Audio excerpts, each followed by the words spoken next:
Bueno, pues buenos días. Vamos a comenzar la segunda y última conferencia de este año, titulada Ciencia y Técnica en el Imperio Español 1500-1580, que corre a cargo de Carlos Madrid Casado.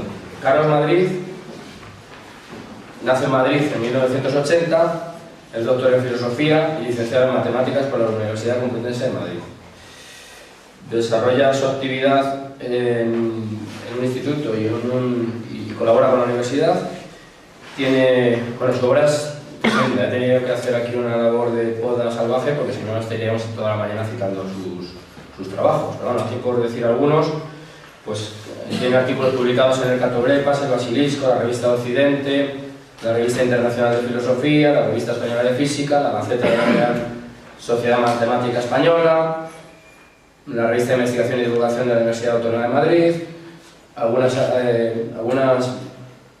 revistas americanas como Latin American Journal of Physics Education, Teorema, Joule, Arbor, etcétera, etcétera. Tremendo, ¿no? Ha colaborado también en numerosos libros de autores, de diversos autores, de obra colectiva, y como obra propia e individual pues tiene La teoría del caos como ciencia multidisciplinar, La mariposa y el tornado, que es este libro que tengo aquí, que salió hace poco, con el diario El País, y que se va a reeditar, me parece. Con el diario El Mundo. Con el diario El Mundo. Es un nombre que se puede...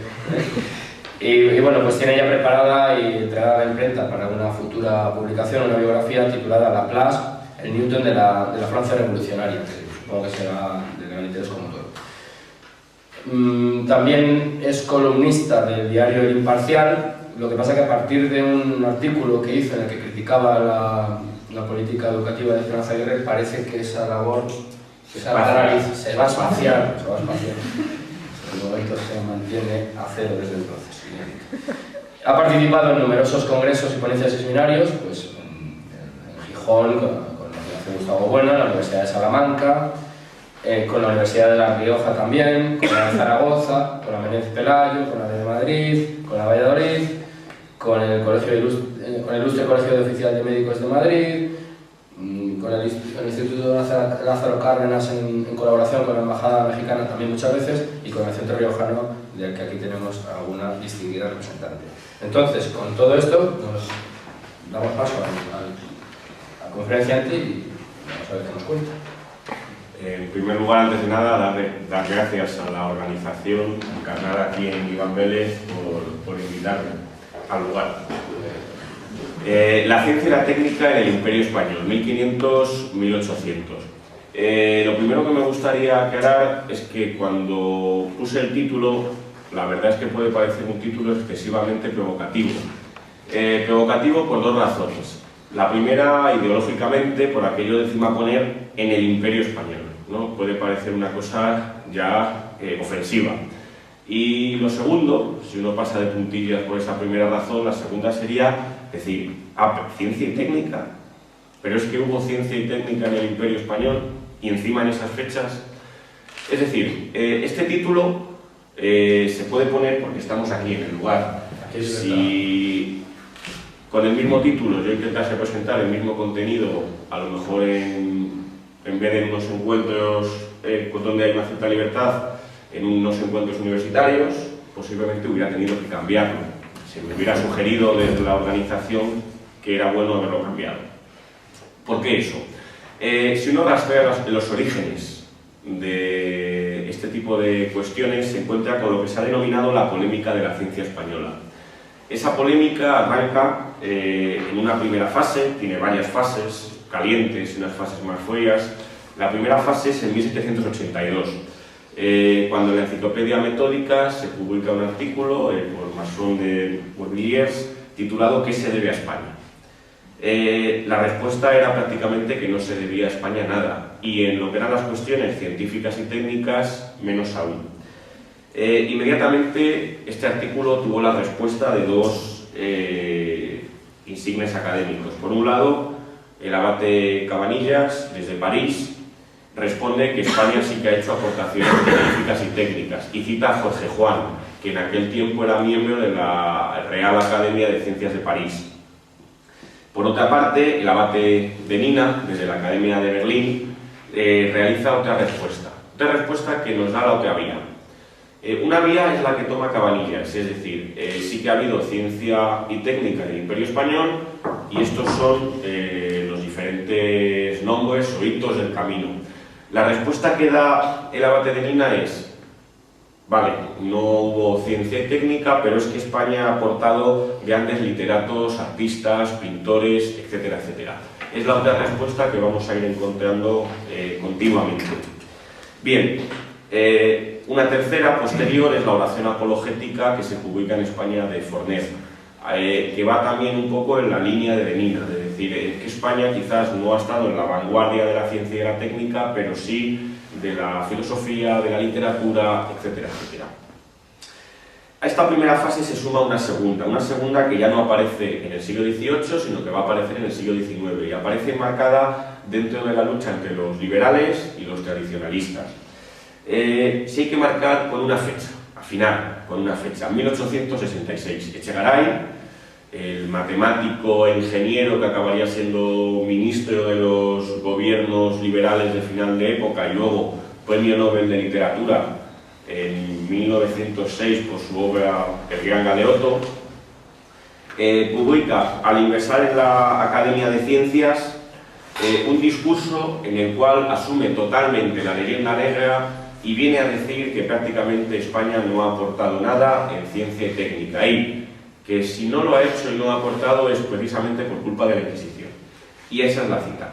Curiosamente, entre los académicos que le van a responder, un profesor de bachillerato, de secundaria, Felipe Picatoste, el cual publicará años después su libro denominado Apuntes para una biblioteca científica española del siglo XVI, estudios biográficos y bibliográficos de ciencias exactas, físicas y naturales y sus inmediatas aplicaciones.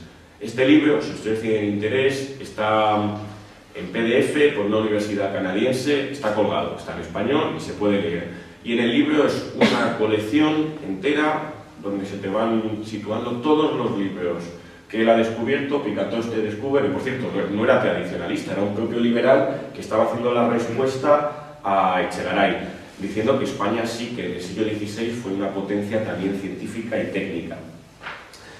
Unos años después, en 1876, la polémica vuelve a saltar a la arena. En este caso, pues, en ella se van a ver luchando Manuel de la Revilla, Menéndez Pelayo y José del Pinojo. De nuevo aquí la discusión es entre la ciencia española y el factor represivo que pudo ser la Inquisición.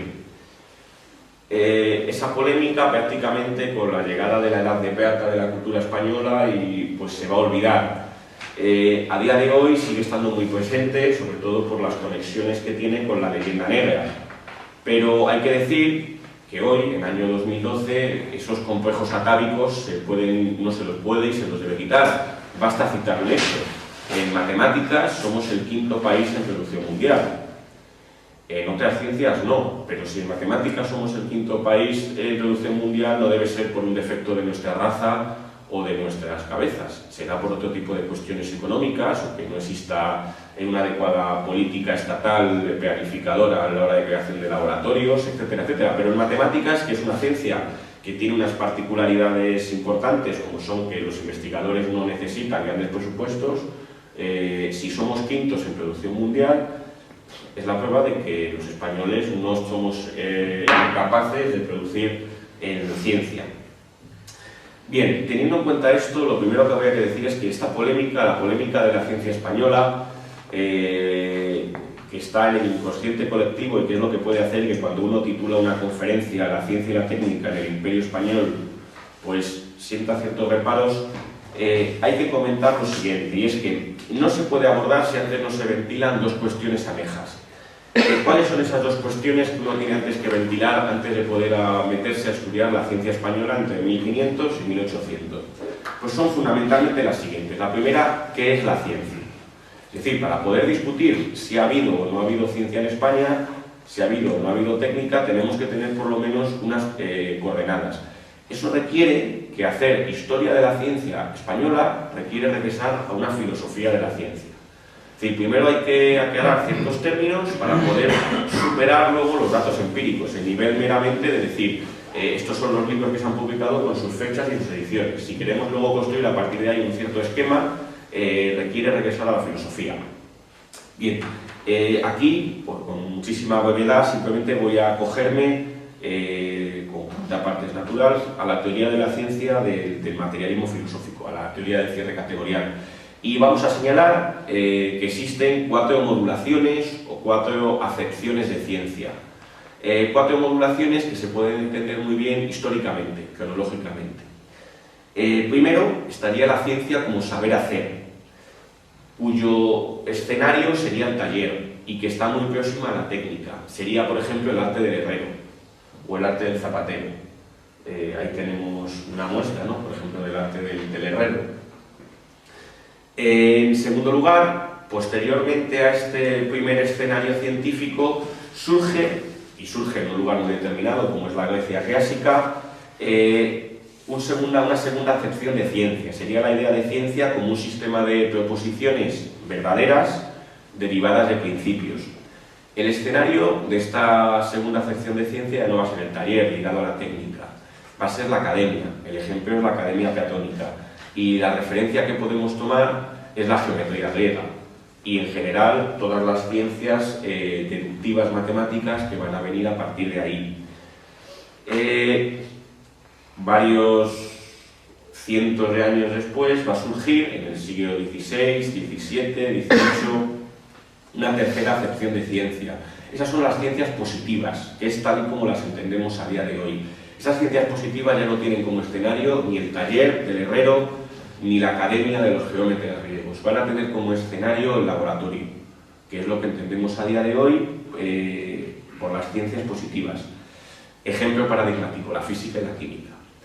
Y una cuarta acepción, quizás que surge a partir del siglo XX y de unas condiciones muy determinadas, serían las ciencias, la acepción que intenta extender la tercera a una cuarta opción, que serían las ciencias humanas.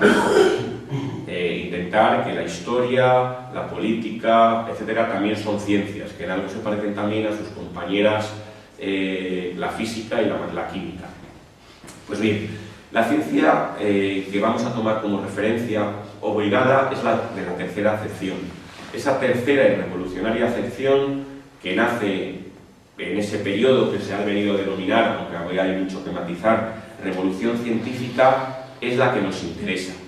El problema es que para poder ver si esa es la que hay o no hay en España, o en qué sentido España contribuye a ella o deja de hacerlo, uno tiene que intentar analizar qué componentes hay ahí. No me puedo detener en ello, pero lo que sí que me interesa señalar es que esa ciencia positiva es algo más que fórmulas y ecuaciones, que es como actualmente la comprendemos muchas veces. Tendemos a reducir la ciencia a un libro de texto en el cual aparecen una serie de ecuaciones, de fórmulas, con un gran componente matemático. Pues bien, lo que intento señalar es que esa acepción de ciencia positiva revolucionaria tiene esa parte, por supuesto, pero a su vez hay que ligarla a una serie de componentes prácticos, de técnicas que se van a asumir, de aparatos e instrumentos que van a empezar a funcionar y a coordinarse con esas fórmulas, etcétera, etcétera. Es decir, que no vamos a poder desligar en ningún momento los componentes teóricos de los componentes prácticos. Y esto es necesario para poder responder afirmativamente al enunciado titular de la conferencia. Esa sería la primera cuestión que habría que ventilar. Entonces, lo que tenemos que intentar buscar es si en España ha habido ciencia en esa determinada acepción revolucionaria, de ciencia positiva. Una ciencia positiva que va a tener componentes heredados, pero también que va a tener unos componentes nuevos. Eso es lo que tenemos que buscar. Y en segundo lugar, hay otra cuestión que hay que ventilar, les he dicho. Esa es la siguiente, es una cuestión casi de sociología, pero que es interesante también, es responder a la pregunta que viene a continuación. ¿Por qué hay o no hay ciencia en un estado en una determinada época? No basta con decir sí o no, también hay que justificar ese sí o no. ¿Cómo se puede responder a eso?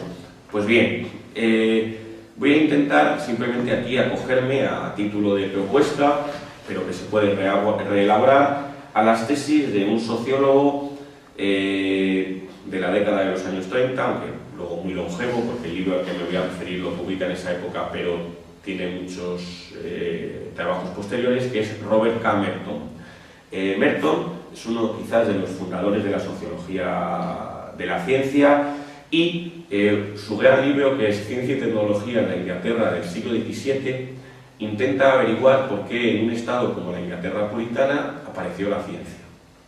La ciencia que generalmente ligamos a Newton. Su respuesta, el libro ha sido muy mal leído, ha sido un libro tremendamente mal interpretado, sobre todo por cuestiones que tienen que ver, aquí no me puedo meter, que es con la Guerra Fría, ¿vale? Pero eso no me puedo meter. El libro tiene dos partes muy diferenciadas. Una primera parte idealista, en la cual, siguiendo a Max Weber, la tesis de Merton es que son una variable de factores culturales e ideológicos lo que determina que haya o no haya ciencia. La tesis de Merton es que, de igual manera que los puritanos y calvinistas fueron un buen caldo de cultivo para el capitalismo, esa misma ética puritana era un gran germen para que surgiese la ciencia. ¿En qué sentido?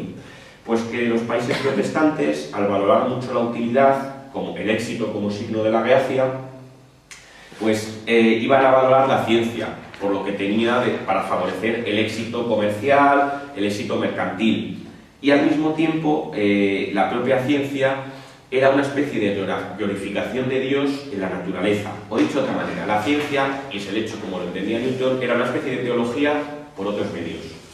Nos iba a permitir conocer al Creador y glorificar la creación por otro tipo de medios distintos a los habituales. Pues bien, estas dos cuestiones que señala muy bien Merton y que él liga a la ética puritana son la primera parte del libro, pero la segunda parte, que curiosamente es la más amplia del libro, Merton deja de seguir a Weber y sigue al sociólogo marxista Boris Hessen, como él mismo reconoce. Él intenta hallar también las raíces socioeconómicas de que haya o no haya ciencia en la Inglaterra puritana. Y es aquí, a mi juicio, donde desde una perspectiva materialista más interés tiene. Él señala lo siguiente, señala que las necesidades económicas y militares ejercieron una influencia poderosa en el desarrollo científico. Y va señalando como, por ejemplo, la Inglaterra precapitalista, la necesidad de la minería, de drenar las minas, tanto del agua que acumulaban en invierno como de los gases. Eso va a favorecer los estudios que tienen que ver con la presión atmosférica, con el columnas de agua y con los precedentes de la máquina de vapor, máquinas de aire, máquinas de agua, etc. Al mismo tiempo, por ejemplo, los estudios relacionados con la minería y la metalurgia van a favorecer estudios sobre la química. Boyle, por ejemplo, no olvidemos que sus dos grandes obras son, aparte de esa especie de protoquímica que luego se sellará con Lavoisier, es la bomba de vacío, es su gran aportación. También habría que señalar, por ejemplo, que la necesidad de desarrollar el comercio y la navegación, pues sobre todo para resolver problemas como son el problema de la latitud y la longitud en el mar, el problema de la declinación magnética de la brújula, el trazado de mapas, etcétera, etcétera, va a hacer que, por ejemplo, los estudios de la mecánica celeste se desarrollen muchísimo. Es curioso porque la mecánica celeste y la mecánica newtoniana lo solemos asociar con los estudios más abstractos. Newton, por ejemplo, cuando publica su teoría lunar en 1702, dice en el prefacio a los lectores: lo hago, aunque sé que no está completa. De hecho, la teoría lunar de Newton cometió un error de 17 minutos de arco en sus tablas lunares. Eso es un error que para la revelación es muy importante, aunque visto desde el punto de vista teórico es algo prácticamente despreciable. Dice Newton: sé que mi teoría no está completa, la teoría lunar no se completaría hasta la pedas. Lo hace por una razón. Dice, porque unas tablas lunares precisas nos van a permitir en un barco determinar la longitud sin necesidad de telescopios. Y dirán ustedes, ¿para qué se necesitaban los telescopios? Para observar las lunas de Júpiter. Las lunas de Júpiter permitían medir la longitud en el mar según le propuso, y no quiero adelantar acontecimientos, Galileo a Felipe III de España. La otra forma de medir la longitud, que ya es del siglo XVIII, es con cronómetros marinos precisos, pero eso es un método muy posterior. Y aunque la mayoría de libros al uso parece que en el momento que se inventa el cronómetro preciso, lo demás deja de tener interés, no es así, mucho menos. Entonces, todo esto los estudios en la teoría de la gravitación, todos tenían un acicate relacionado con los estudios económicos y la navegación y el comercio. Pero hay más, por ejemplo, la balística interior, es decir, cómo reacciona la pólvora y los gases, eso va a llevar a la ley de Boyle-Mariotte. La balística exterior, la del tiro parabólico, como ayer nos comentaba Emilio, lleva a los estudios de Tartaglia, relacionados con la balística, y Newton, en los Principia, dice: conozco los estudios de balística de Tartaglia y posteriores de Galileo, y lo que voy a hacer es intentar mejorarlos metiendo el componente del rozamiento del aire. Es decir, y por citar otra anécdota, en 1780 la Academia de Berlín va a poner un premio que consiste en que se dé la ecuación diferencial que describe perfectamente el lanzamiento de proyectiles. Lo va a ganar Legendre, un matemático francés. Es decir, que los problemas prácticos, técnicos, estaban continuamente sirviendo de acicate a cuestiones de física y mecánica que a día de hoy consideraríamos como que están totalmente abstraídos de eso. Pues bien, sin querer enredarme más, simplemente el dato que da Merton es que hasta el 60% de las investigaciones presentadas en la Royal Society tenían que ver con las necesidades económicas y sociales de la época. Bien, con esto en mente, ¿qué esquema interpretativo de la historia de la ciencia de España podemos sacar? Pues intentaré justificar lo siguiente, y es: en el siglo XVI se van a dar tanto los factores culturales e ideológicos que reclama Merton, que son necesarios. La ideología imperial va a favorecer que se desarrollen una cantidad de ciencias ligadas a la navegación, a la cosmografía, a la cartografía, etcétera, etcétera. Y al mismo tiempo, esas necesidades, vistas ya no desde el punto de vista ideológico de la ideología imperial, sino desde el punto de vista práctico, de que hay que navegar efectivamente hacia América, de que hay que intentar llegar también a las Filipinas, etcétera, etcétera, van a servir como acicate para que efectivamente haya ciencia española y muy importante en el siglo XVI. En el siglo XVII, el esquema interpretativo que yo intento extraer a partir de los datos empíricos y relacionándolos obviamente, rebasando con ideas filosóficas estos conceptos, serían los siguientes, y es fundamentalmente que la ideología va a servir un poco de freno, un poco en la línea de lo que decía el conde Duque de Olivares, de que era necesario que España se hiciese la nación comercial, pero que la nobleza en aquellos momentos hacer la nación comercial pasaba por lo que sí que se estaba haciendo en la Inglaterra puritana, es decir, un trabajo manual.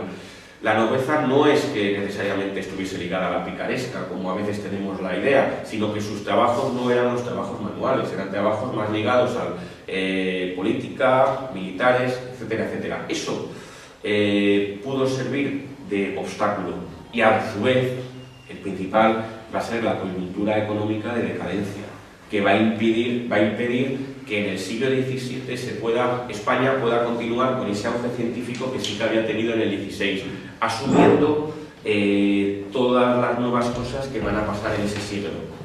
En el siglo XVIII, por contra, la ideología ilustrada que van a importar los Borbones va a ser la coartada ideológica y cultural, y al mismo tiempo la mejora económica y técnica va a servir también de germen, de tirón, esas necesidades que van a hacer que España otra vez en el siglo XVIII vuelva a poner en pie un imperio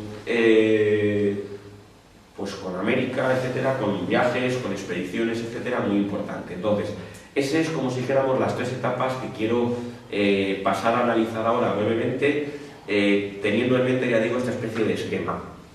Esas tres etapas voy a intentar analizarlas dando dos cosas: intentando afinar fechas y intentando aportar tres estampas entresacadas de tres cuadros del Museo del Prado que nos pueden servir, pues como si dijéramos, para fijar ideas. Primera etapa, esa primera etapa que he denominado Ciencia, Tecnología e Imperio, 1492-1598, tiene dos fechas muy claras. Una es el descubrimiento de América y la otra es la muerte de Felipe II. Bien, en este momento, si uno mira el cuadro que he señalado, el cuadro que he elegido para fijar estas ideas, es El geógrafo y el naturalista, de Adrian van Stalbeck. Este cuadro, que lo solicita Felipe IV, lo compra Felipe IV y se envía para decorar la Torre de la Parada en Madrid. Fíjense, lo que está representando es una mesa en la cual tenemos a cartógrafos, también aparece ahí una esfera que están trazando mapas, al mismo tiempo también a su vez tenemos a diversos personajes que están comparando fósiles que han recogido, etcétera, etcétera. Lo que me interesa señalar es, fíjense, el centro de la composición es la esfera.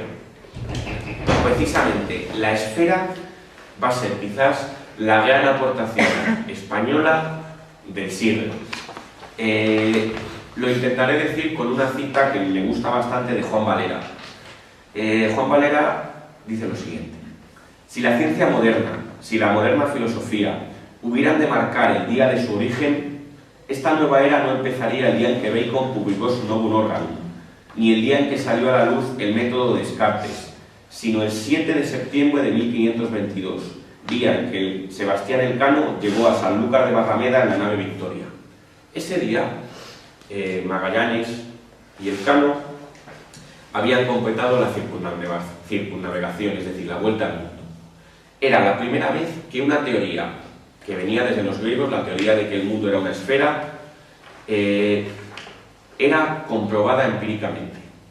Esa comprobación empírica es lo que va a marcar el nacimiento de la modernidad y va a alumbrarnos mucho de lo que va a pasar posterior. Es decir, una teoría científica que era realmente abstracta adquiere en ese momento en el cual los barcos son capaces de comprobarla una naturaleza totalmente nueva. Es como si dijéramos una de las primeras constataciones o pruebas empíricas. Esto tiene, a mi juicio, va a marcar toda la aportación hispana a la ciencia del siglo XVI. Una aportación que los propios navegantes van a ser muy conscientes de ella. Simplemente, por dar alguna cita. Colón, en su relación del cuarto viaje, dice lo siguiente: hace falta para navegar compás y arte, es decir, la brújula y la ciencia que es el arte de los astrónomos. Es decir, Colón, que podemos tomar como figura de los primeros navegantes españoles, es consciente de la necesidad de la ciencia. Pero hay más. En un libro al que me referiré posteriormente, de Pedro de Medina, El arte de navegar, uno de los grandes libros o regimientos de navegación que se escribirían en el siglo XVI y que conocería muchísimas ediciones en toda la Europa continental, llegando a hacer verdad aquello de que los ingleses y franceses aprendieron a navegar en los libros españoles, dice lo siguiente: los navegantes son caballeros, cuya espada y cuyo escudo son el compás, la carta, la ballestilla y el astrolabio, y cuyo caballo son los barcos. Pero no solo los navegantes, también los militares. Cristóbal de Rojas, en su libro Teoría y Práctica de la Fortificación, fechado curiosamente en 1598, cuando a juicio mío acaba esta primera etapa, dice: 3 cosas han de concurrir en el soldado o ingeniero que quiere tratar la materia de fortificación. La primera, saber mucha parte de matemática. Si fuera posible, los 6 primeros libros de Euclides, y el 11º y 12º. La segunda cosa, la aritmética. Y luego añade: y la tercera y más principal, saber reconocer bien el puesto donde ha de hacerse la fortaleza. Será difícil darlo a entender y enseñar si el ingeniero no hubiera estado en la guerra. Es decir, fíjense la coordinación que hay tan perfecta entre las necesidades técnicas y prácticas y a su vez la ciencia en ese momento. Por no citar a los cronistas de la conquista, que tiene que ver con la cita que he elegido en las copias que les he suministrado. Es una cita de Humboldt muy posterior, del siglo XVIII, en su libro Ensayo de una descripción física del mundo. En ella dice lo siguiente: cuando se estudian seriamente las obras originales de los primeros historiadores de la conquista, nos sorprende encontrar en los escritores españoles del siglo XVI el germen de tantas verdades importantes en el orden físico. Bien, lo que intento señalar es que la contribución hispana durante el siglo XVI no se reduce solamente a un conjunto de técnicas, sino también a una serie de aportaciones científicas de primer rango. ¿El problema cuál es? Que si esas aportaciones científicas las intentamos ver con ojos del siglo XX, no nos van a aparecer por ningún lado. Si uno intenta buscar ecuaciones, leyes y fórmulas en los científicos, incluso usar el término científico es abusar del lenguaje, porque ese término no se empieza a usar hasta el siglo XIX. Si uno intenta buscarlo en los candidatos a científicos españoles de ese siglo, no va a encontrarlo.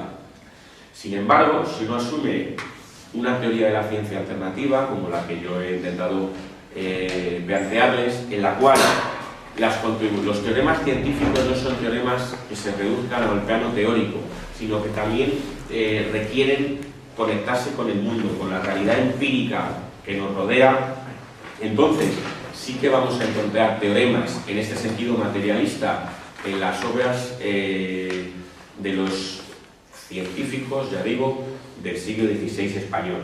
De lo contrario, si uno intenta buscar, que es la acusación que uno suele recibir cuando hace este tipo de conferencias, bueno, pero dime una sola fórmula, una sola ley escrita por un español en el siglo XVI. Bueno, pues es que estás buscando lo que no hay, es como si estás buscando naves espaciales en el siglo XVI, no puedes encontrarlo. Entonces, los científicos españoles, conviene dejarlo claro, no son físicos, son astrólogos y cosmógrafos. Tampoco son químicos, son alquimistas y ensayadores. Tampoco van a ser biólogos, son coleccionistas de gabinetes de historia natural y de curiosidades. Pero todo eso va a ser el punto de inflexión que va a sentar las bases de la posterior revolución científica. Sin ánimo de ser exhaustivos, ¿cuáles podrían ser algunas contribuciones novedosas y originales? Bien, en matemáticas, tratados de geometría de la esfera. En geocosmografía y geografía, aparte de la prueba de la esfericidad de la Tierra, a la que ya me he referido, pues la construcción de mapamundis, planisferios, mapas. Un mapa es tan teorema como pueda serlo muchas veces, pues qué sé yo, E igual a mc cuadrado. Es tan teorema desde el punto de vista de una filosofía no teoreticista de la ciencia como pueda ser esa proposición de signos. En astronomía, la reforma del calendario, a la que me referiré, tablas que mejoraban las de Alfonso X y las de Copérnico, instrumentos de observación mejorados. En náutica, regimientos de navegación y cartas de marear, aparte de, por ejemplo, tomar en el hemisferio sur la Cruz del Sur como referencia, ya no la polar, que no se divisaba. En historia natural, tratados de la física del globo y clasificaciones botánicas. Un jardín, como podría serlo de Aranjuez, es tan teorema como puede serlo a día de hoy, qué sé yo, un libro en el cual tengamos clasificadas diferentes espacios vegetales. Eran los teoremas de la época. En artillería y fortificación, mejoras en el cálculo de trayectorias, de proyectiles y la construcción de máquinas, ingenios, fuertes, etcétera, etcétera. En minería y metalurgia, pues el método del beneficio de la plata, etcétera. Simplemente por fijar ideas. Si uno puede fijarse en el título de los libros de los científicos españoles de la época, uno de ellos, cogido al azar, es el siguiente. Es de Lorenzo Ferrer Maldonado. Por cierto, ahora les diré una curiosidad de él.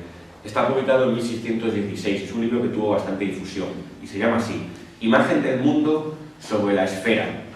Ya ven la primera composición con las matemáticas. Cosmografía, geografía, relación con la parte cosmográfica y cartográfica. Teórica de los planetas, la relación con la astronomía. Y arte de navegar. Ahí aparece todo interconectado. Este libro, por cierto, es muy curioso porque este marino, Lorenzo Ferrer Maldonado, era un marino un poco embaucador y quería que Felipe III le financiase, decía haber encontrado el paso del noroeste para poder pasar al Pacífico por el norte. Y escribió varias crónicas en las cuales él inventaba ciudades, supuestamente, por las cuales se podía pasar.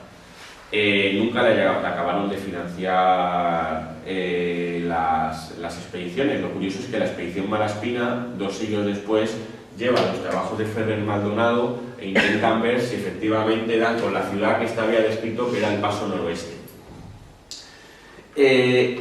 Ya digo, fíjense toda esa lista que les he intentado plantear de teoremas en un sentido no meramente formal, sino en un sentido material. ¿Por qué España entonces está en la primera línea de lanzamiento, en el primer punto de salida científico durante el siglo XVI? Yo lo achaco a 2 cuestiones. Una es, en primer lugar, porque España, por la situación histórica, había sido la punta de lanza contra el enemigo islámico, pero también ese enemigo islámico había permitido recuperar bastantes saberes de los griegos a través de él. Es decir, ahí existe el humanismo hispano que va a ir recuperando esos saberes clásicos a partir de lo que era el contacto con las diferentes tribus árabes. Pero también, sobre todo, el otro factor es el descubrimiento de América, que va a ser el motor de todas las investigaciones del siglo XVI. Esta conexión, a mi juicio, como he intentado señalarles cuando les he hablado de Merton y de la sociología de la ciencia, no es ni mucho menos gratuita. Si uno intenta ahora ir viendo pues, algunas disciplinas, tal y como las clasificamos y las particionamos a día de hoy, pero siendo conscientes de que estas particiones no corresponden a particiones de la época, ¿cuáles podrían ser algunas contribuciones que acabasen de señalar esto que ya digo, que el descubrimiento, la conquista, la construcción y la explotación y la defensa del imperio no fueron asuntos menores y que demandaron la presencia sostenida de astrónomos, cosmógrafos, ingenieros, por decirlo como lo decía Nebuija, ensayadores, etcétera, etcétera? Es decir, que el vuelo de las águilas del imperio es inseparable sin el trabajo de estas personas. En primer lugar, si uno atiende a las técnicas, no me voy a detener, porque ya lo vimos ayer, cómo desde el punto de vista del tratamiento de los minerales, de la metalurgia, están la obra de Bartolomé de Medina y un siglo después del sacerdote de Lepe, afincado en Potosí, que es Alonso Barba, que publica su gran libro en 1640, Arte de los metales. Por cierto, libro cuya edición tenía Newton, y no es casual, Newton tenía un gran interés en ese tipo de cuestiones. Dirigió la Casa de la Moneda londinense. El Patrón Oro, del que todos los economistas hablan, es una imposición de Newton. Newton fue el que decidió fijar el valor de la moneda británica usando el Patrón Oro. Entonces, es interesante ver esta conexión, que Newton, uno de los libros que tenía en la Casa de la Moneda, era el libro de Alonso Barba. Pero mucho más, como también se comentó ayer desde el punto de vista de la técnica, la gran cantidad de ingenios físicos que van a aparecer en los ríos españoles, los de Juanero, pero también, por ejemplo, los de Jerónimo de Allanz, a los que también nos hemos fijado. Todos estos ingenios van a prefigurar la mecánica. Galileo, en sus discursos, lo primero que dice es que él ha aprendido más yendo al Arsenal de Venecia que en las universidades. Es decir, que esa conexión de la ciencia moderna con los talleres y con la técnica no se puede ni mucho menos poner entre paréntesis. A medio camino entre la técnica y la ciencia nos encontraríamos con la medicina. También se habló ayer de eso y tampoco voy a detenerme. Sí comentaré algo. ¿Qué universidades son las primeras que van a practicar disecciones de cadáveres? Autopsia. Bolonia, Lérida y Valladolid. El Valladolid, por cierto, está Besalio, fue Besalio. Y México, ¿no? Es interesante también señalar lo siguiente: los teatros anatómicos, que era el nombre que recibían en la época, donde, pues en cierto modo, lo que se ve es lo que luego en el cuadro de Rembrandt va a aparecer, lecciones de anatomía. Es interesante señalar que la conexión con Bolonia, que también tiene que ver con Copérnico y con España, no es algo casual. En Bolonia está el Colegio de los Españoles. La gran cantidad de médicos hispanos son tremendos. Uno puede señalar, pues, por ejemplo, en la línea de Besalio, de practicar disecciones y hacer grabados anatómicos, Juan Valverde de Amusco.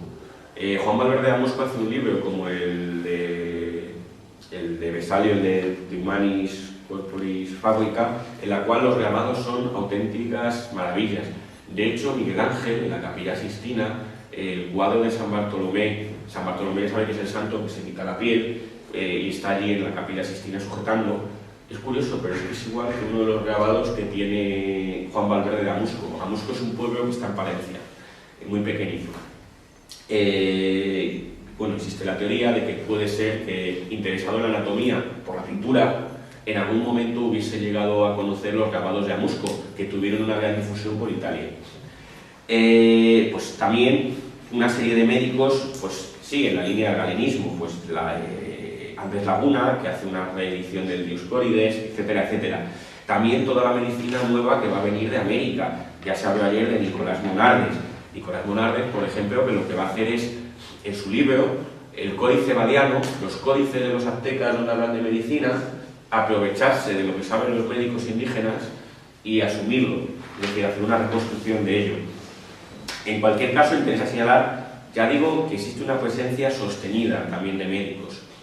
Médicos no solamente desde el punto de vista teórico, sino también anatómico. Ligado a la medicina y ese medio camino entre la técnica y la ciencia, la química, la protoquímica, diríamos. El ejemplo de esas prácticas alquímicas muy ligadas a los ensayadores, ensayadores reales, por cierto, que el rey iba nombrando y que eran los encargados de hacer los estudios químicos para la producción de la plata. Van a tener también una presencia relacionada con la medicina. El ejemplo clásico es la Torre de la Botica, del Escorial. Y yendo ya a lo que serán luego las futuras ciencias. En matemáticas, las matemáticas tenían una gran presencia en las universidades españolas. Pues Pedro Chacón, en Salamanca, Pedro Ciruelo en Alcalá. Por cierto, un Pedro Ciruelo en Alcalá que tuvo como alumnos a Domingo de Soto, que luego va a ejercer en París, y como si me da tiempo señalaré, es el primero que señala que los graves no caen con una velocidad constante, sino que caen con un movimiento uniformemente acelerado, como él decía, movimiento uniformemente disforme.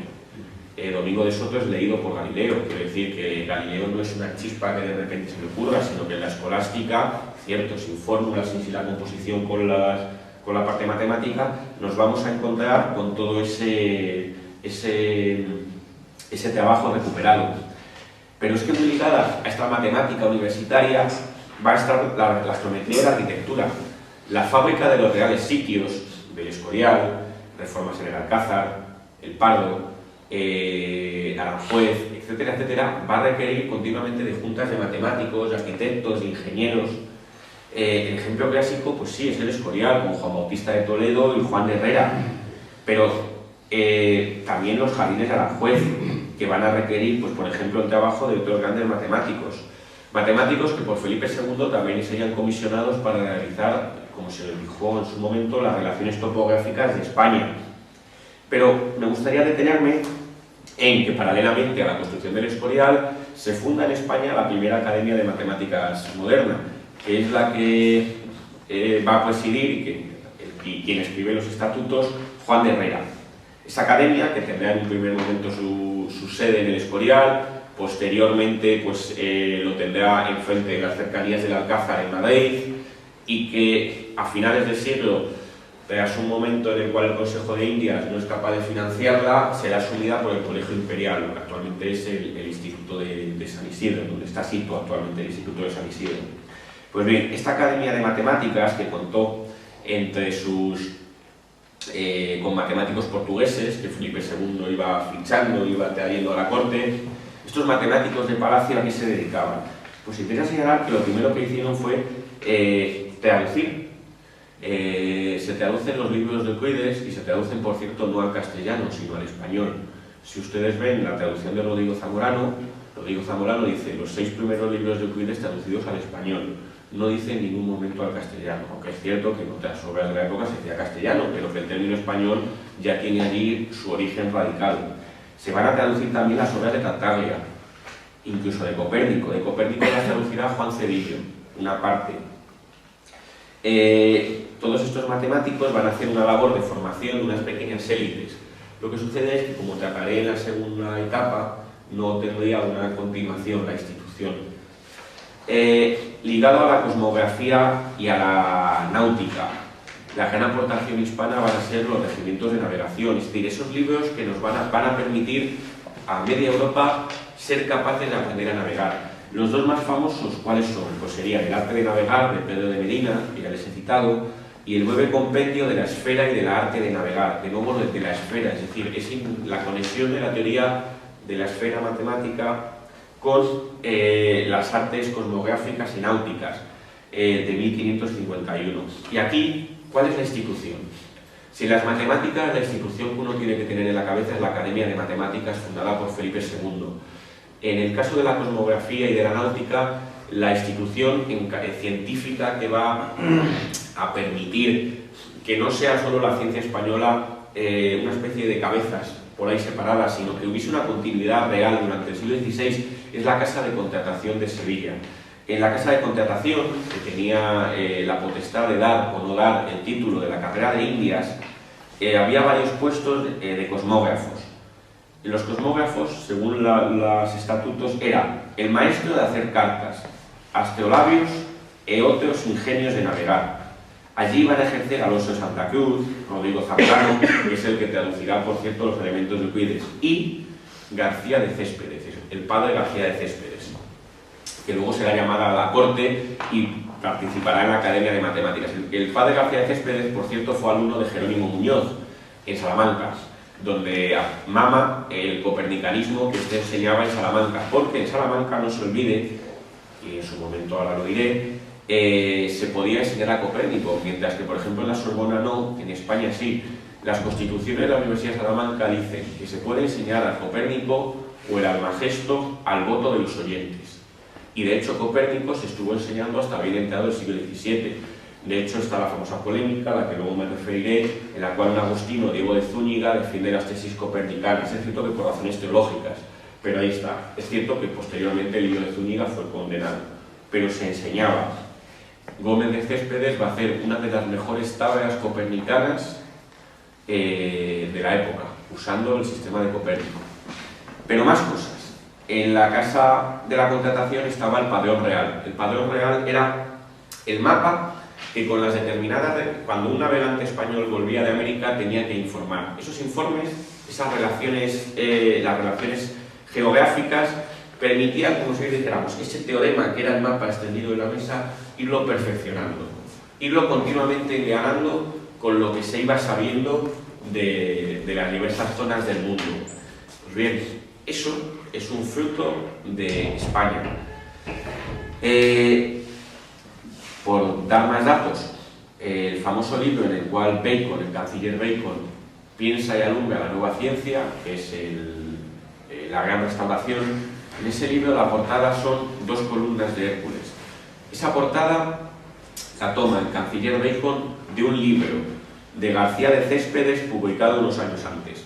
El libro de García de Céspedes se llama Regimiento de Navegación y en él aparece en la portada las columnas de Hércules y unos barcos con bandera española que están navegando más allá. Esa portada la toma Bacon como un calco para la Gran Restauración, su gran obra donde profetiza el advenimiento de la nueva ciencia. La conexión no puede ser causal. No puede ser casual, perdón. Más cosas, como también se ha señalado, los modelos de informes que usa la Casa de Contratación van a servir de modelo para luego la Royal Society, de que los diversos investigadores que están conectados con la institución informen de los nuevos avances que van consiguiendo. Fíjense, generalmente los filósofos anglosajones suelen tomar como modelo de la nueva ciencia los cuadros de Verne. El cuadro del astrónomo y el geógrafo, que por cierto estuvo hace poco en Bilbao, en una exposición allí que se organizó de Verne.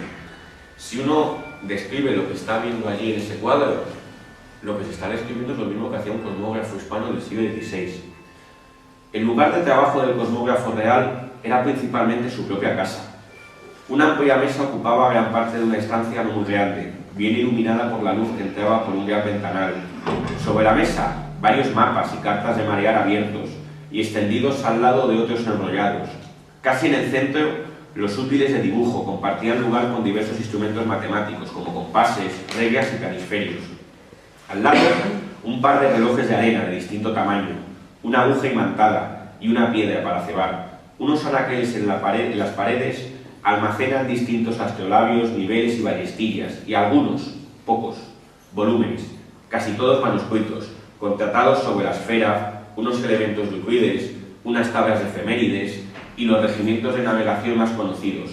En el suelo, casi impidiendo el paso, reposaban 2 o 3 globos terrestres y celestes, un par de cuadrantes y una esfera armilar.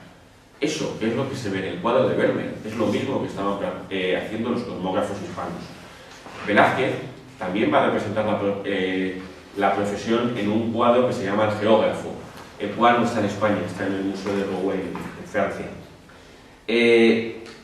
Y esta conexión de la cosmografía y de las matemáticas con la arquitectura también tiene cuando esas matemáticas se componen no ya con el mundo terrestre, generando teoremas como son los mapas extendidos sobre una mesa de 2 dimensiones, sino se componen con el mundo celeste, van a dar teoremas como son las tablas de efemérides, es decir, las tablas de las posiciones de los planetas, muy importantes. Incluso la reforma del calendario. En la reforma del calendario juliano, para adecuar el año terrestre con el año solar, se cuenta con el claustro de la Universidad de Salamanca, y entre los matemáticos que van a ayudar a Keavio, que es el Euclides del siglo XVI, por así decirlo, está Pedro Chacón, y también pues estarán pues otros escolásticos españoles que van a ayudar en este tipo de cambios. De Jerónimo de Muñoz se habló mucho ayer, comentando que en cierto modo, bajo la protección de Felipe II, que era el que le pagaba los libros, fue el primero en señalar el carácter corruptivo de los cielos, señalando que esa nueva estrella que había aparecido en 1572 no era un mero fenómeno atmosférico, sino que era pues, efectivamente una nueva estrella. De hecho, existe una carta de Beal en la cual escribe a Jerónimo Muñoz reconociendo que, en efecto, tiene razón en su teoría. Fíjense, el copernicanismo estaba muy extendido y asimilado en la España del XVI. Sin embargo, es cierto, en la España del XVII Felipe IV no sería el rey sol, sería el rey planeta, porque los cortesanos giraban en torno a él como los planetas en torno a la Tierra. No será el rey sol, que marca un poco como si hiciéramos el antagonismo con Francia. Copérnico, ya les he comentado que tiene una presencia importante en España, sobre todo en la Universidad de Salamanca. Un detalle, en el descubrimiento de las Filipinas tiene una gran importancia, bueno, más que en el descubrimiento de las Filipinas, en el tornaviaje, que Martín de Rada, uno de los frailes que acompañaba a Urdaneta, era un conocido cosmógrafo y matemático, y lo que había uno de sus trabajos eran unas tablas renovadas a la luz de los trabajos de Copérnico. Señalar que las obras de Copérnico, como las de Galileo, nunca estuvieron en el índice de libros prohibidos de la Inquisición española. Es cierto que la razón no es porque aquí hubiese una mayor amplitud, sino que era una razón curiosa, y es que en el mismo índice italiano en el cual se prohíben las obras de Copérnico, se prohibía una obra denominada Noticia de la Iglesia, publicada por el jurista italiano Pirro, en Palermo en 1630. En esta obra Pirro defendía los derechos de regalía del rey español frente a los del Papa en Italia. La Inquisición española no quiso condenar ese libro porque, claro, lo veía como una magnífica forma de servir de contrapeso a la Iglesia española a la Iglesia romana en un momento en el cual el Papa pues, era aliado, ya sabemos, de quién, de Francia. Y entonces, por esta razón, nunca van a estar en el índice, aunque posteriormente, es cierto, el copernicanismo tuvo que ser defendido únicamente como hipótesis, incluso en tiempos de Jorge Juan, cuando Jorge Juan publique junto con Ulloa sus observaciones astronómicas y físicas, tiene que decir, ya en el siglo XVIII, tiene que decir que defiende el sistema copernicano a modo de hipótesis. De todas formas, tomar la referencia de la asimilación de Copérnico como medida para servir de quiénes son los adelantados y quiénes son los atrasados es una muy mala idea. Por una razón, uno de los primeros que abraza el copernicanismo es Tomás Dijes, y lo hace por razones cabalísticas. Es decir, ¿cómo puede servir de medida del avance de la ciencia inglesa que un sujeto tome y adopte el sistema copernicano basándose en razones teológicas? Eso no tiene ningún mérito. En 1630, cuando en Salamanca todavía se seguía enseñando a Copérnico, hay que decir que Bacon, el padre Mersenne, Gassendi o Pascal todavía no eran copernicanos convencidos en 1630. Y si hubo conversión, en el caso, por ejemplo, de Mersenne, en el caso de los otros es más dudoso, fue posterior. Como para acabar este recorrido panorámico de esta primera época, junto a esta composición de la matemática con el mundo terrestre y con el mundo celeste, hay que señalar paralelamente la otra gran tradición que va a surgir posteriormente en el siglo XVII, que son, por un lado, los historiadores de las ciencias van a hablar de las ciencias matemáticas y por otro lado de las ciencias experimentales. Bueno, las protociencias experimentales en las cuales va a hacer aportaciones la monarquía hispánica van a ser fundamentalmente esas ciencias descriptivas ligadas a la historia natural, a la botánica, etcétera, etcétera. Allí hay que señalar que los viajes de naturalistas hispanos a América, simplemente, pues aparte de los de Gonzalo Fernández de Oviedo, cuya obra El Padre de las Casas intrigó para evitar su publicación, por cierto, las de Bernardino de Sahagún, con su Historia General de las Cosas de la Nueva España, de Francisco Hernández, que era el médico de Felipe II, y por cierto, cuyos trabajos sobre la flora de la Nueva España serán publicadas por la Academia de los Linces, a la que pertenece Galileo. Es decir, la Academia de los Linces, que será, como si dijéramos, la primera institución en el sentido de club científico que va a surgir en el siglo XVII, en el siglo posterior, como separado de la universidad, va a publicar cosas de Francisco Hernández, a modo resumido, es cierto.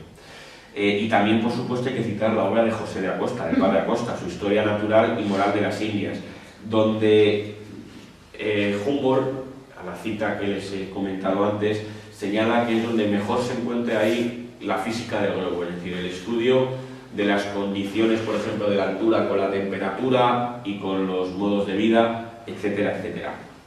De hecho, el padre Acosta fue considerado, por ejemplo, por el padre Feijóo como el Plinio del Nuevo Mundo.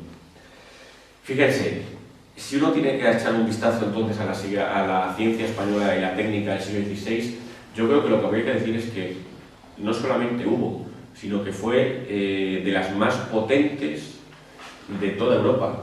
De hecho, es muy posible que las demás naciones envidiasen la propia ciencia hispana en esa época. Es decir, que durante el siglo XVI España está sentando las bases de lo que va a ser la revolución científica. Ahora bien, es cierto, entramos en una segunda etapa. La segunda etapa que he denominado ciencia y decadencia, y que las dos fechas que he elegido son 1598 y 1687. 1687, ¿por qué? Curiosamente es la fecha de publicación de los Principia de Newton, pero yo no la he elegido por eso, la he elegido porque es la fecha en la que se va a publicar la Carta Filosófico-Médica de Juan de Caboyarra, que se ha tomado como el manifiesto del resurgir de la ciencia española. Me interesa señalar que esa carta, que se publica en 1787, es durante el reinado de Carlos II. Es decir, es un mito que España recuperase ese tiempo perdido, como si dijéramos, gracias a los Borbones. No. A finales del reinado de Carlos II, donde ya empieza a haber índices económicos positivos, España empieza a recuperar y a asimilar la nueva ciencia que, cierto, no se había hecho allí durante ese siglo, gran parte. El cuadro que he elegido es La Vista, de Rubens. Bueno, Rubens con la ayuda de Björn. ¿Qué es lo que estamos viendo? Estamos viendo allí, como si dijéramos, la explosión instrumentalista. Una gran cantidad de instrumentos que van a aparecer ligados a la nueva ciencia en esa época. Simplemente, fíjense, tienen en primer plano un telescopio a la derecha, abajo a la derecha. A la izquierda, sobre una mesa, compases. El primer compás, que aparece como un semicírculo, es el compás de Galileo. Apoyado sobre la mesa ven ustedes una especie de vara de madera, eso es la ballestilla o vara de Jacob, que usaban los navegantes españoles para medir distancias a la costa en los barcos. Arriba van a ver ustedes una esfera celeste, hay lupas, hay relojes solares, es decir, hay una cantidad de instrumentos científicos en este cuadro que Felipe IV encarga también para decorar la Torre de la Parada, tremendo. Un detalle, ya se comentó que el telescopio no es un invento galileano, sino que hay una gran importancia de lo que pudo significar esa especie de instrumento, que no se sabe muy bien cómo era, que construyen los hermanos Roget en Cataluña a finales del siglo. También habría que citar, por supuesto, el que construyen en Holanda, Hans Lippershey, y que es posiblemente el que copia Galileo. Lo que sucede es que la gran idea de Galileo, pues se puede decir que es que en vez de usarlo para mirar a la vecina, lo usa para mirar a las estrellas. Es decir, curiosamente yo creo que la gran aportación de Galileo, aparte por supuesto del pulido, unas mejoras, es girarlos, esa es la gran aportación de Galileo. Por cierto, la primera representación de un telescopio en una pintura es de José de Rivera, el Españoleto. Es el cuadro que se llama La Vista, que ha estado en el Museo del Prado hace poco, coincidiendo con una exposición. Pertenece al Museo Franz Mayer de México. Ese cuadro, Rivera Joven, parte enseguida de Valencia a Roma, y en las fechas de 1612 y 1616 se codea con Galileo. Galileo pertenecía también a la Academia de Artistas de Roma y conoce a Galileo.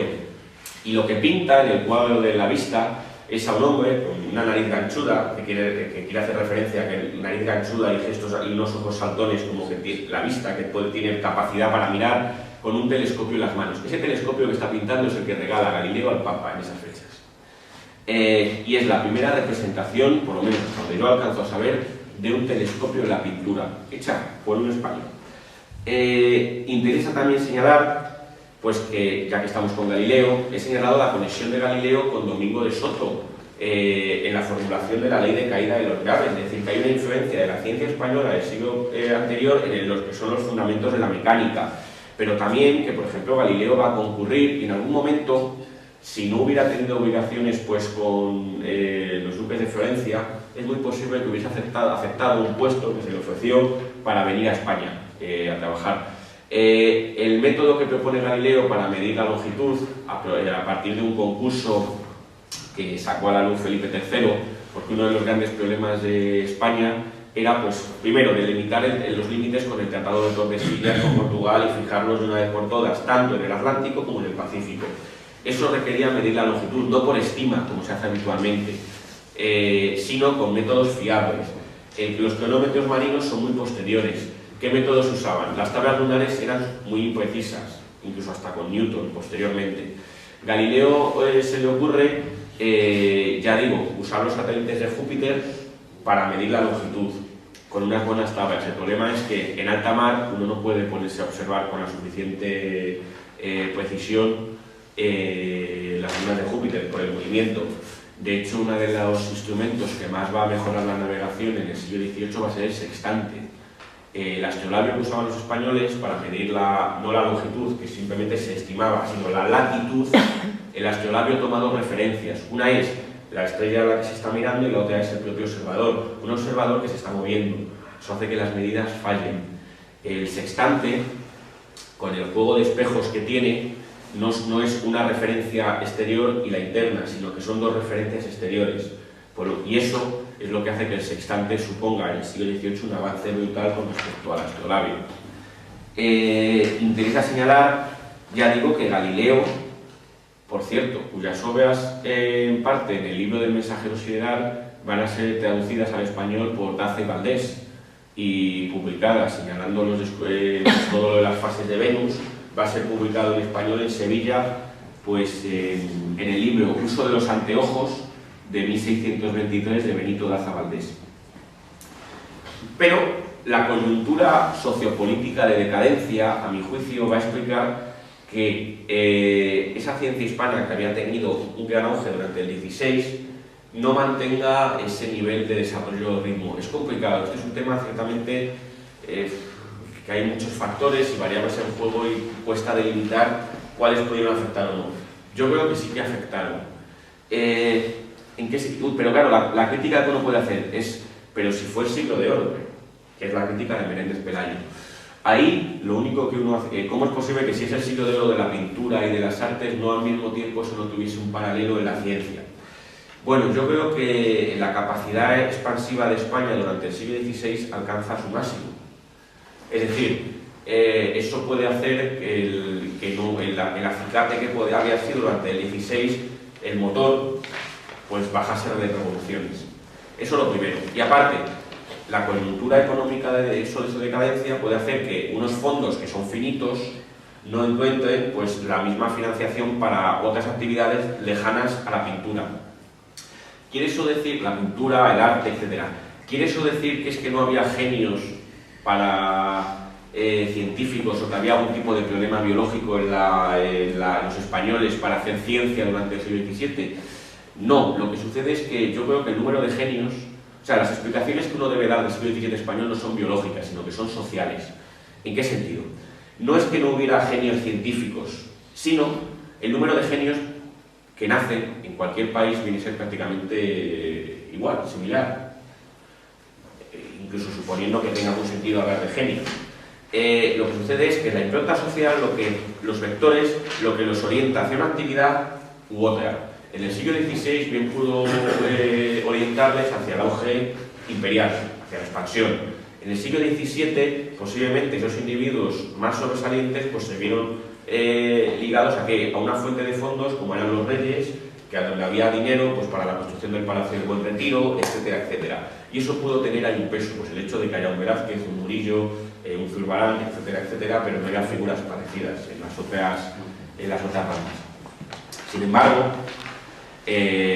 por ejemplo, la Academia de Matemáticas se ve inserta en el Colegio Imperial de los Jesuitas, y allí va a mantenerse, sí, pero va a mantenerse ya no con matemáticos españoles, sino con jesuitas que se van a traer de fuera, Claudio Ricardo, que recuerde, y alguno más, que van a venir aquí y van a impartir lecciones.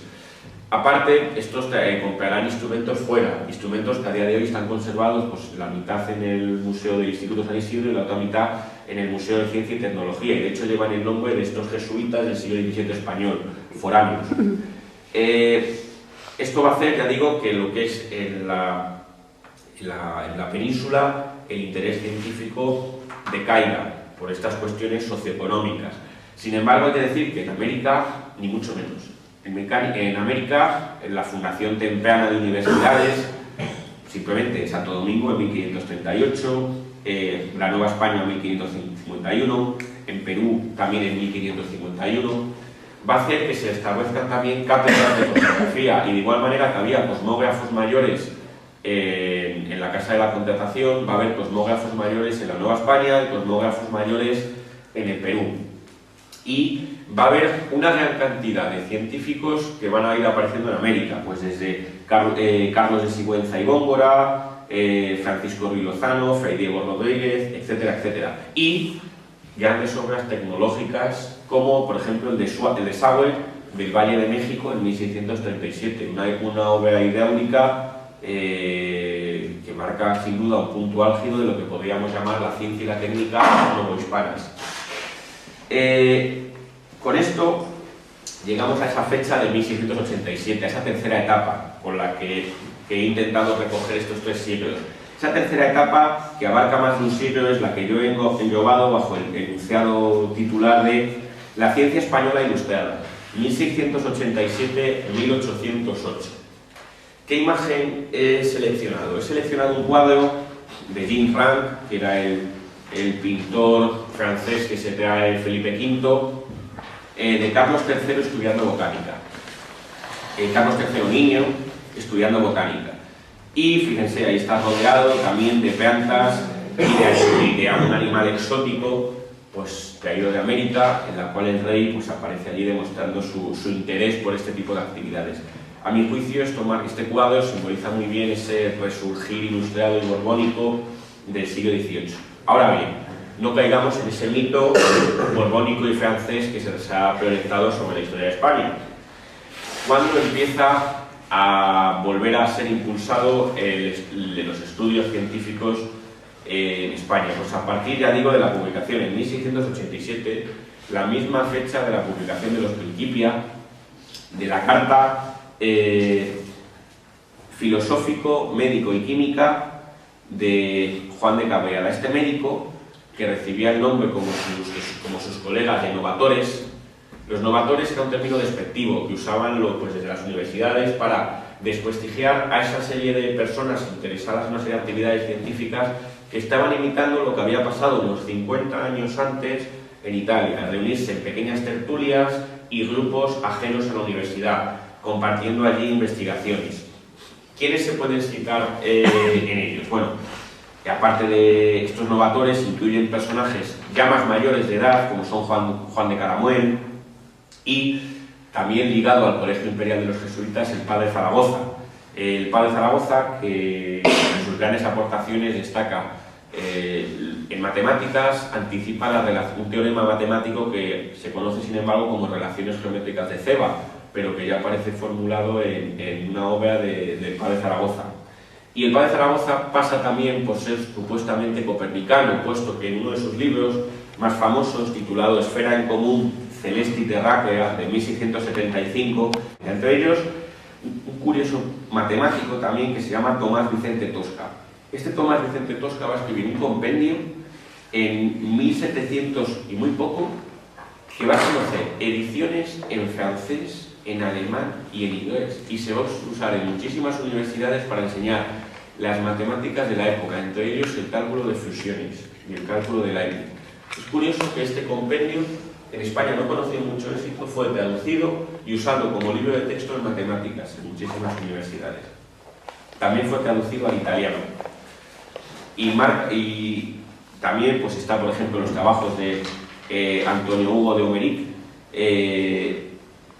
cuyo análisis geométrico de 1689 lo tenía el mismo Newton y fue alabado tremendamente por Newton. O los trabajos del microscopista Crisóstomo Martínez. Es decir, hay una serie de figuras que van a ir surgiendo junto a estas nuevas instituciones puntuales, de tertulias, etcétera, que van a ir surgiendo durante la segunda parte del reinado de Carlos II. Bueno, busquemos las raíces socioeconómicas y políticas. Don Juan José de Austria. Don Juan José de Austria, ya saben, el hijo de Felipe IV con la Calderona, que sirvió de valido durante mucho tiempo a Carlos II, estudió en el Colegio Imperial y uno de sus profesores le transmitió el interés por la nueva ciencia. El profesor y preceptor fue, junto con Claudio Ricardo, que era el jesuita venido del extranjero, otro jesuita que trabajó allí en la cátedra de matemáticas, Juan Carlos de la Fay, que fue el que le transmite este interés. Y don Juan José de Austria va a empezar a esas instituciones prácticamente ocasionales y esporádicas de los novatores que tengan su contrapartida real, es decir, permitir fundarlas desde el punto de vista del Estado.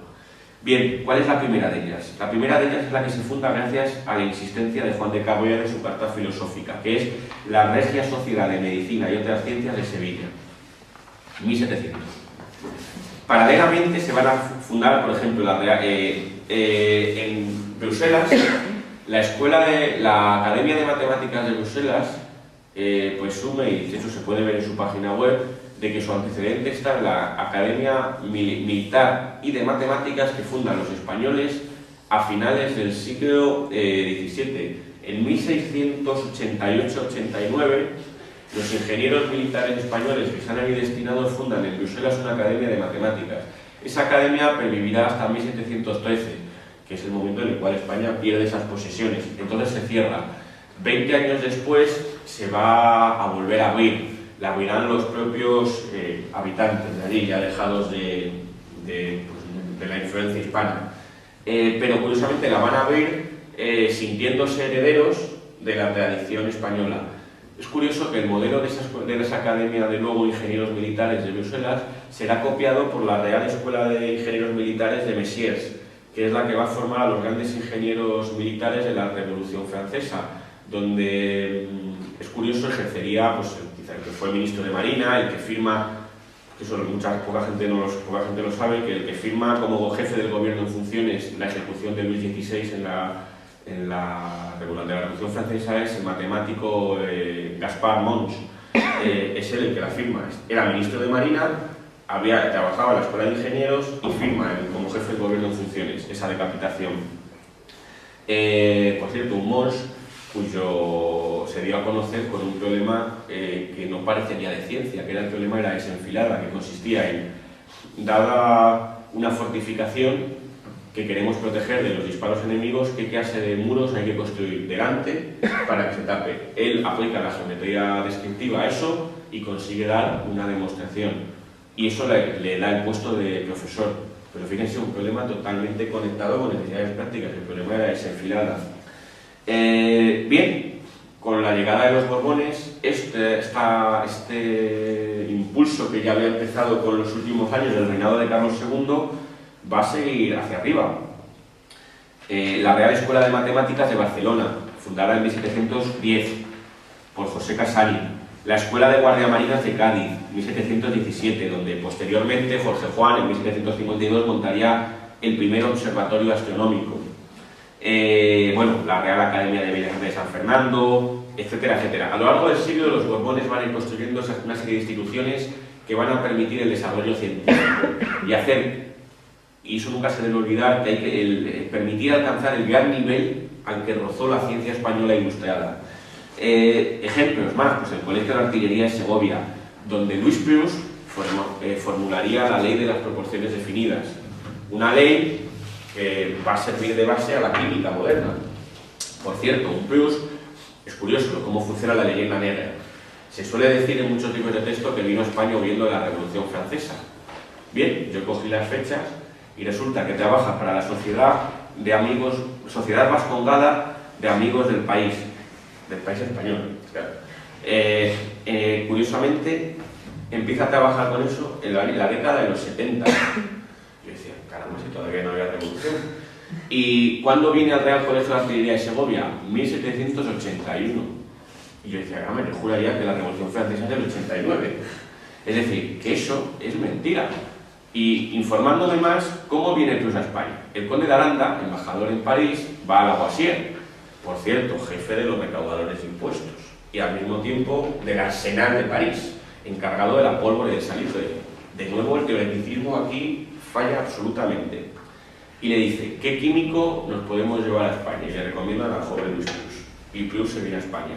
Luego tuvo un problema con el obispo de Segovia, porque parece que Luis Prus no iba suficientemente a misa y se tiene que venir a Madrid, pero bueno, se desmantela el laboratorio en Segovia, se trae a Madrid y está trabajando en la cercanía del jardín botánico, ningún tipo de dificultad. Entonces es interesante esto. Por cierto, cuando alguna vez a un historiador le plantearon esto, me dice, ya, pero es que ya estaba percibiendo lo inminente de la Revolución Francesa. En fin, pues es curioso, pero esa fue la respuesta que se me dio. Bien, es decir, fíjense la fundación tan tremenda de instituciones que va a haber. Al mismo tiempo, una cosa que comentábamos ayer, la labor divulgadora del Voltaire español, ese Voltaire español que va a ser el padre Feijó. Newton publica los Principia en 1687. Uno tiene la idea de que se publican los Principia y de repente ya todo el mundo es newtoniano, excepto en España. En España somos irredentos y no se aceptan las teorías newtonianas. Bueno, las teorías newtonianas se aceptan muy rápidamente en Inglaterra, pero que traspasen las fronteras de las islas y pasen al continente costó casi un siglo. Es decir, en Francia, los cartesianos, no se olvide cuál era la nacionalidad de Descartes, eran mayoría. Y hasta que no se solventa la polémica de la figura de la Tierra, de la que ahora me referiré porque ahí vuelve a entrar España, no se va asumiendo la teoría newtoniana de la gravedad frente a la teoría cartesiana de los vórtices.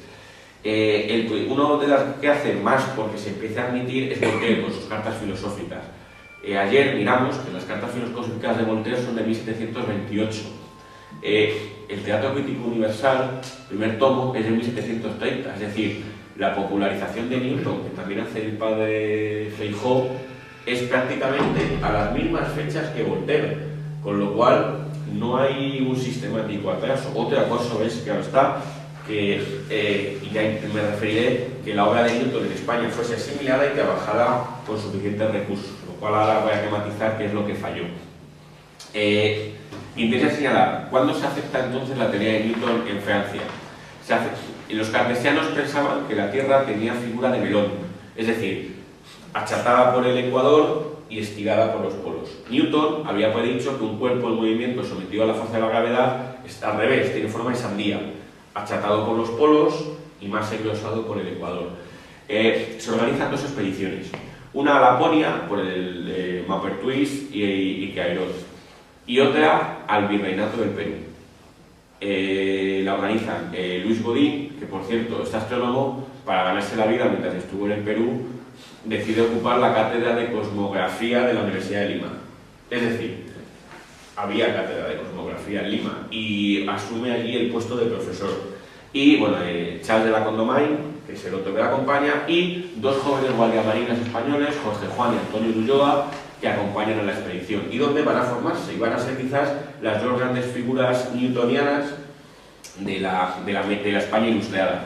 Bien, estos personajes que allí hacen las mediciones, los habitantes novohispanos les llamaban los caballeros del punto fijo, porque siempre les veían pertrechados con extraños instrumentos mirando a lo lejos. Entonces ahí quedó como que eran los caballeros del punto fijo.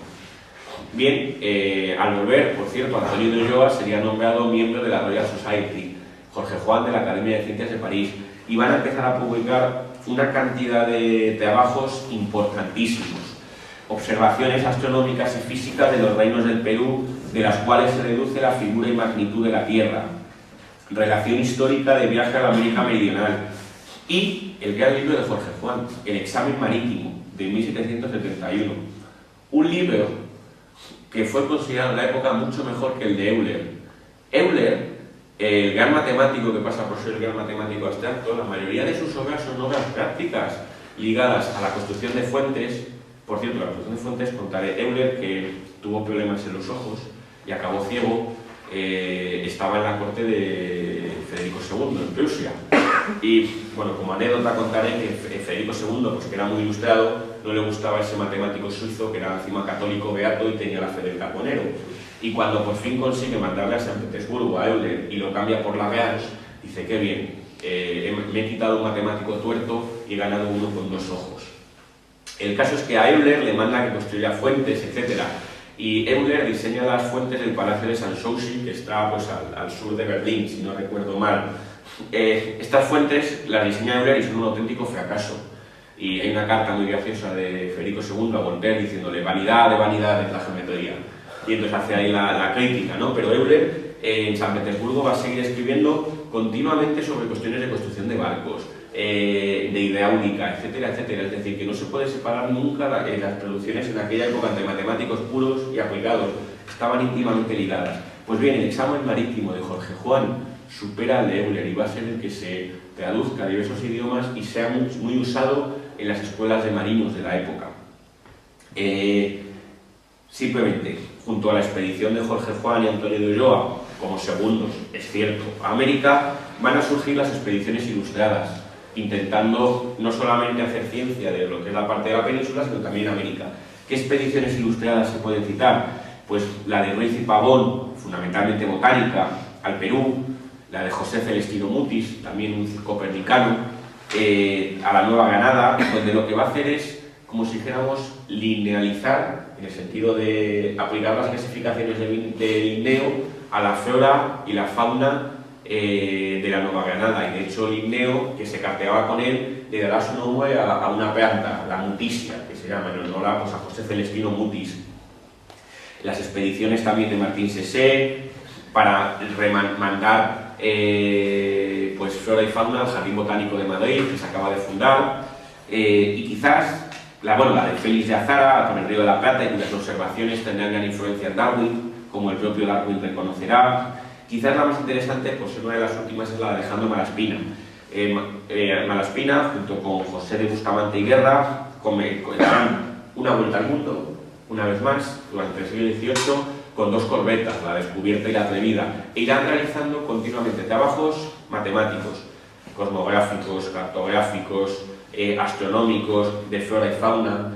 Y si uno ve, por ejemplo, las láminas que se enviaron de la expedición, aquellos son auténticos teoremas científicos, es decir, donde aparece la planta dibujada, la semilla recogida en un sobre debajo, al lado una hoja pegada, arriba la clasificación y detrás las posibles dudas que haya. Esa lámina es un teorema científico. Interesa señalar, ya digo, que la expedición Malaspina va a hacer una gran serie de aportaciones.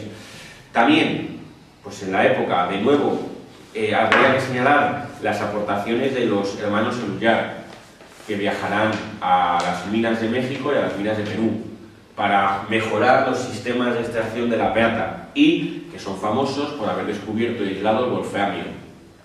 Es decir, la ciencia española ilustrada durante aquella época va a rozar a una grandísima altura.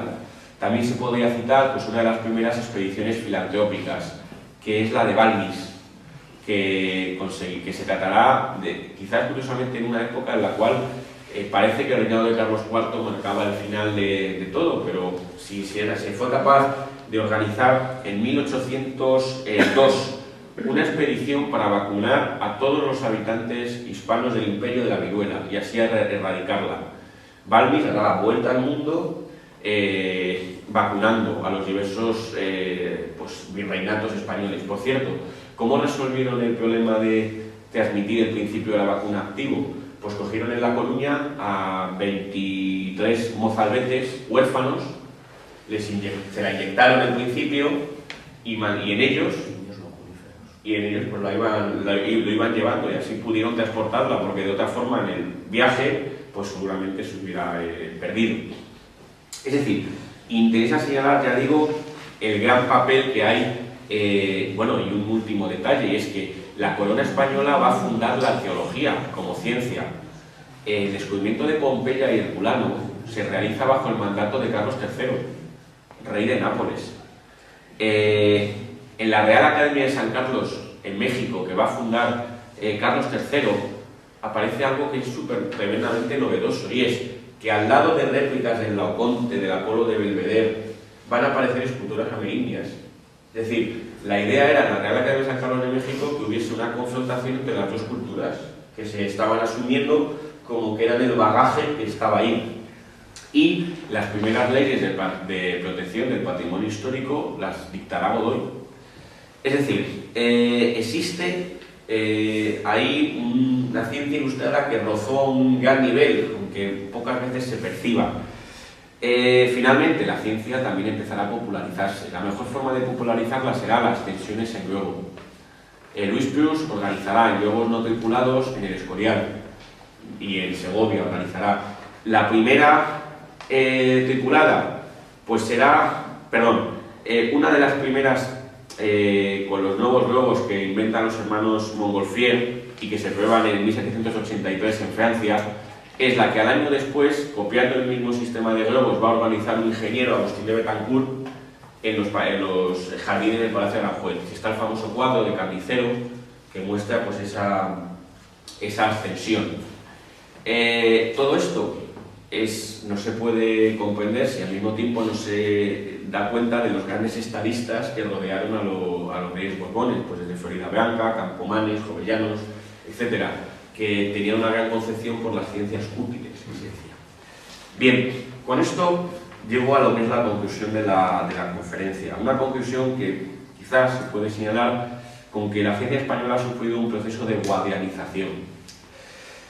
Es cierto, en vano puede pretender enmascararse el distanciamiento de España del curso central en el cual se constituye la ciencia moderna en el siglo XVII. Dicho esto, hay que reconocer dos cosas. La primera, que las bases fueron sentadas durante el siglo XVI por el Imperio Hispánico, así hay que decirlo, y que durante el siglo XVIII hubo una labor tremendamente importante de asimilación de lo que se había hecho y de nuevas aportaciones. Quizás, ¿por qué durante el siglo XVII no hubo? Bueno, pues Forner, en su oración apologética, dice una cosa que a mí me parece que es una idea acertada. Dice: no hemos tenido un Cartesio o un Newton, pero hemos tenido justísimos legisladores y excelentes filósofos prácticos. Él está pensando en Vitoria, Suárez, Sepúlveda, Mariana, Calderón, que también marca el nacimiento de la modernidad. Bien, es decir, la impronta social, lo que decía antes, el hecho no es que en España no hubiera personas preparadas, es que posiblemente los vectores que durante el siglo XVI apuntaban a una serie de actividades relacionadas con las protociencias posteriores, y siempre estoy, ya digo, mirándolo con anteojos actuales, pues en el XVII cambiaron de sentido. Las razones, ya he apuntado algunas. Algún autor, como José Manuel Sánchez Ron, dice que las ciencias españolas tuvieron siempre un talante demasiado aplicado. Claro, eso es lo que dice más de Sánchez Ron que de las ciencias españolas, en el sentido de que lo que está diciendo él, que está mirando la ciencia hispana del siglo XVI con ojos actuales, está intentando encontrar pues fórmulas, ecuaciones y teoremas como actualmente tenemos. Si uno cambia esa filosofía o teoría de la ciencia y adquiere una visión más amplia en la cual los componentes teóricos siempre tienen que estar trabados con una serie de materiales que se están trabajando continuamente y sobre todo por las manos, pues lo que ve es que pues efectivamente eran teoremas. Lo que he dicho, una lámina de botánica o un mapa es un teorema tan científico en el siglo XVI como puede ser hoy pues una ecuación. El factor fundamental, a mi juicio, sigue siendo el factor económico, ¿no? Hay que decir que el gran esfuerzo que se realizó, por cierto, un factor económico que yo no lo conectaría con el factor inquisitorial ni con la leyenda negra. Ya he señalado que los libros de Copérnico no estuvieron en el índice. Es cierto, tuvo que haber la Inquisición pudo ser un freno, pero ni mucho menos yo creo que, en mi opinión, tan grande como muchas veces se suele admitir. Hombre, estando en Cuenca voy a acordarse de Diego Zapata, quizás que padeció uno de los novatores que acaba preso en las cárceles de Cuenca y al que Goya dedicará posteriormente un grabado, etc. Interesa señalar que, por ejemplo, los jesuitas, muy instalados en España, formaron una red científica que permitió la entrada y también la difusión de muchas de las cosas que circulasen, materiales y trabajos desde Europa. Y, pues lo que dice Feijóo, que los tratados físicos de Boyle o Newton, por más herejes que fuesen, no estaban prohibidos. Lo que estaban prohibidos eran sus obras teológicas. En cualquier caso, es cierto que esta coyuntura que yo amplio en factores políticos y económicos, hizo que España no pudiese recibir ni contribuir al empuje de esa ciencia nueva durante el siglo XVII. Es decir, cuando digo ese empuje me refiero a la transformación de la cosmografía en mecánica, la transformación también de la protoquímica de los ensayadores en química, la transformación de la geometría de herencia euclidea en el álgebra y el cálculo infinitesimal, o por último de una medicina anatómica en una medicina fisiológica y conectada con la biología microscópica. Es decir, esas transformaciones pues hubieron de hacerse en España ya comenzado el siglo XVIII. Nunca se encarece lo suficiente el gran nivel que tuvo la ciencia española ilustrada, pero es que la Guerra de la Independencia supuso un final tremendamente abrupto. Por ejemplo, en Madrid, lo que se llamó la Colina de las Ciencias, formada por el Observatorio Astronómico, el Jardín Botánico, el edificio proyectado por Juan de Villanueva para acoger la Academia de Ciencias y el Gabinete de Máquinas y los laboratorios de química, era el actual Museo del Prado. Nunca llegó a ocuparse como Academia de Ciencias, y España no tendría Academia de Ciencias hasta el siglo XIX. Y el Hospital de Cirugía que estaba allí. Eso se vio tremendamente cortado abruptamente por la Guerra de Independencia. Hay que decir que, por ejemplo, el gran telescopio Herschel, que se instaló en el Observatorio de Madrid, cercano al Retiro y al Jardín Botánico, fue destruido por los franceses, los cuales lo hicieron astillas para calentarse. Como era de madera, lo quemaron y lo usaron para calentarse.